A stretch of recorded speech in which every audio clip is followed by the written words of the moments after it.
نحمده ونصلي ونسلم على رسوله الکریم اما بعد۔ فائر ورکس یا لائٹننگ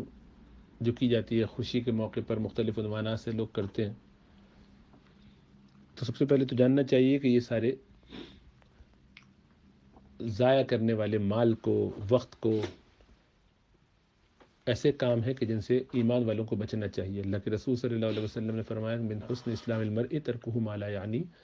آدمی کے ایمان کی خوبصورتی، کمپلیشن، پرفیکشن یہ ہے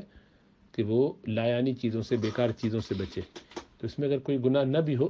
تب بھی لایانی ہونے کی وجہ سے بیکار چیز ہے، اس سے بچنا چاہیے، ایسے کاموں سے بہت دور رہنا چاہیے۔ پھر یہ کہ طریقہ یہ غیر مسلموں کا ہے، اللہ کے دوستوں کا نہیں ہے، اللہ والوں کا یہ طریقہ نہیں ہے۔ اللہ والے ایسی جگہوں پر نہیں جاتے، اللہ سے ڈرنے والے ایسی جگہوں پر نہیں جایا کرتے۔ پھر یہ کہ اس میں جو اسراف ہے مال کا، ضیاع ہے لائٹوں میں اور بجلی خرچ کرنے میں، جبکہ دنیا میں لوگ فاقے کر رہے ہوں، بالخصوص آج کل کے حالات میں ہمارے بھائی بہن کس حالات میں گزر رہے ہیں، اگر کسی کو اس کا درد نہ ہو تو یہ بہت ہی تکلیف دہ بات ہے۔ اس کا مطلب ہے کہ ابھی ایمان کا کوئی ذرہ بھی باقی نہیں بچا ہے، کہ لوگ فاقے کر رہے ہوں، بیماریوں میں دنیا سے جا رہے ہوں، اور ہمارا حال یہ ہو کہ ہم وقت برباد کر کے، پیٹرول ضائع کر کے جائیں ایسی جگہوں پہ اور دیکھیں وہاں جو لوگ ہوں گے، ظاہری بات ہے سارے کے سارے باپردہ نہیں ہوں گے، ہر قسم کے لوگ ہوں گے، نامحرم ہوں گے، مخلوط ہوں گے، اس میں جا کے گاڑیوں میں گھومنے پھرتے رہنا ایسی جگہ پہ، پھر کئی گھنٹے اس میں برباد کرنا، ایک دنیا آئی ہوتی ہے، اور اس طرح کی چیزوں کو دیکھنا، اس میں اپنا وقت لگانا، یہ سب گندے کام ہے، گناہوں کے کام ہے، دنیا داری کے کام ہے، اللہ سبحانہ وتعالیٰ کی ناراضی کا سبب اور ذریعہ ہے۔ پھر اس میں اگر لائٹنگ وغیرہ ہو تو اور خطرناک ہے، غلط ہے۔ اور عام جو روشنی وغیرہ کی جاتی ہے یہ سب غیر مسلموں کا شعار ہے۔ پھر یہ کہ اس میں ایک اور قباحت خاص طور سے کرسمس کے زمانے میں جو لائٹنگ کی جاتی ہے اس میں ہے، وہ یہ کہ نعوذ باللہ اللہ سبحانہ و تعالیٰ کی ذات میں شریک کرنا، عیسیٰ علیہ السلام کو اور ان کی پیدائش، اور پھر اس کو جشن کے طور پہ منانا،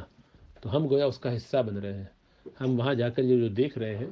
جتنے زیادہ لوگ دیکھتے ہیں، سب پہ ان کو ایڈورٹیزمنٹس ہوتے ہیں، بہت ساری چیزیں ہوتی ہیں، اس کے فوائد ہیں، تو ان ساری چیزوں میں ہم گویا اس کا حصہ بن رہے ہیں، ایٹ لیسٹ ہم اس کو کنڈون کر رہے ہیں کسی بھی درجے میں۔ تو یہ سب بہت ہی خطرناک کام ہے، جس کے بارے میں اللہ یہ فرماتے ہیں کہ زمین کو پھٹ جانا چاہیے، آسمان کو ٹوٹ کے بکھر جانا چاہیے کہ اللہ کے ساتھ بیٹا تجویز کرتے ہیں۔ اللہ کے رسول صلی اللہ علیہ وسلم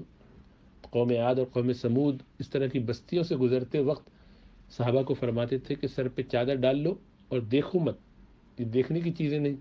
یہ عبرت کی جگہیں جہاں پر عذاب ہوتا ہے، جہاں اللہ کی نافرمانی ہوتی ہے اور اللہ ناپسند کرتے ہیں، وہ دیکھنے کی چیزیں نہیں ہیں، بلکہ چھپ جانے کی چیزیں، ایسی جگہوں سے دور رہنے کی چیزیں، اللہ کے گھروں میں جا کے بیٹھ جانے کی چیزیں۔ اللہ نے موقع دیا ہے، چھٹی ہے، گھر میں بیٹھے اللہ کو یاد کریں، ذکر کریں، تسبیحات کریں۔ گناہوں میں ملوث ہونا یہ بہت ہی خطرناک بات ہے، ایسے اعمال سے بچنا چاہیے۔ اللہ ہمیں سمجھ اور شعور عطا فرمائے۔